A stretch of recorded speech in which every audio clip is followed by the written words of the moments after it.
কর্মীরা দাবি করছেন অধীর চৌধুরী রাজনীতি ছাড়বেন বলেছিলেন, কি বলবেন? আমি ঠিকঠাক হয়েছিল এবং আমাদের চেষ্টা কোনো ত্রুটি ছিল না। এখন নির্বাচন মানুষের মতামতের উপর নির্ভর করে।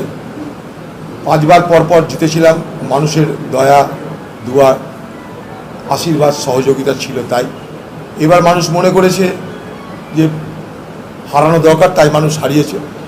কোনো অভিযোগ নেই আমার। আমি তৃণমূল প্রার্থী ইউসুফ পাঠানের কাছে পরাজিত হয়েছি এবং আগামী দিনে ইউসুফ পাঠান, যিনি এই মুহূর্তে বহরমপুরের এমপি, তার চলার পথ সুগম হোক, তার জন্য আমার শুভকামনা থাকলো। আমি হেরেছি মানে হেরেছি, আমি কোনো অজুহাত কোনো বাহানা দিতে চাই না। তবে একটা কথা নিশ্চয়ই বলবো, যদি রাজনৈতিক বিশ্লেষণ করা হয় তাহলে দেখবেন যে পশ্চিমবঙ্গের নির্বাচন ক্রমশ একটা সাম্প্রদায়িক বিভাজনের পথে এগিয়ে চলেছে এবং উদার ধর্মনিরপেক্ষ শক্তির জন্য পশ্চিমবঙ্গ ক্রমশ বিপজ্জনক হয়ে উঠছে।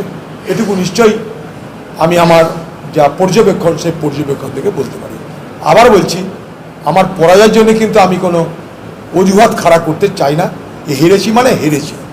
তৃণমূলের সঙ্গে আমাদের জোট খাওয়ার কথা কোনোদিন চলেনি। তৃণমূল ভিক্ষা দিচ্ছিল, আমরা সেটা মানিনি। আর এটা সর্বভারতীয় কংগ্রেসের দিকে জিজ্ঞেস করবে। আমরা টিকে থাকলাম, বামের একদমই শূন্য হয়ে গেল।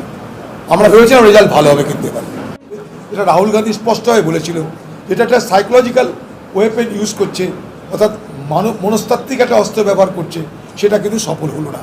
সবথেকে বড় কথা, ইউপি, যেখানে রাম মন্দির তৈরি করে রাম মন্দির দেখিয়ে মোদি ভারতবর্ষকে প্রভাবিত করেছিল, সেই ইউপির মতন জায়গায় বিজেপির পরাজয়, আমি বলবো সারা ভারতবর্ষের ধর্মনিরপেক্ষ মানুষের কাছে এটা একটা অত্যন্ত শুভ বার্তা। ইউসুফ পাঠান জয়ের পরে আপনার যে লড়াই, সেই লড়াইকে অবশ্যই তিনি ধন্যবাদ জানিয়েছেন, স্বাগত জানিয়েছেন। পাশাপাশি তৃণমূল কর্মীরা দাবি করছেন অধীর চৌধুরী রাজনীতি ছাড়বেন বলেছিলেন, কি বলবেন? আমি বলেছিলাম, নিশ্চয়ই একটু আগে উত্তর দিলাম, যখন আমি ছাড়বো সিদ্ধান্ত নিয়ে জানিয়ে দেবো।